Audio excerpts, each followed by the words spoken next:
এক বুজুর্গ এক যুবককে আল্লাহর পথে চলতে বলছিলেন, আর ওই যুবক বলছিল, আপনি চিনেন আমি কে? হাল তারিফুনি, আপনি চিনেন আমাকে, আমি কে? কথা বলে। তখন ওই আল্লাহর প্রিয় বান্দা বলছে, হ্যাঁ যুবক, আমি তোকে চিনি, আমি তোর পরিচয় বলতেছি, শোন। আউয়ালুকা নুতফাতুন কাযিরা, তোর শুরু হইল দুর্গন্ধময়, বিশ্রী দুর্গন্ধময় নাপাক এক ফোঁটা বীর্য। ওয়া আখিরুকা মাইতাতুন গালিযা, আর তোর শেষ পচা লাশ। ওয়া বাইনা যালিকা তাহমিলুল আযরা, আর মাঝখানে হায়াতের এই সময়টুকু তুই পেটে বহন করছিস কিছু পায়খানা। এই হলো তোর পরিচয়।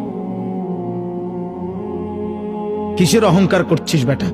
শুরুটা যার দুর্গন্ধময় নাপাক বীর্য থেকে, শেষটা হয়ে যাবে যার পচা গন্ধা লাশ, মাঝখানে যার পেটে 24 ঘন্টা পায়খানা।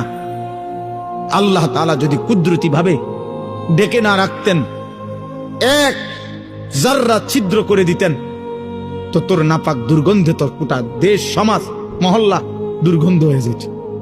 তো বড়াই করছো কেন? কিসের বড়াই করছেন? আল্লাহ আমাদেরকে বুঝ দান করেন।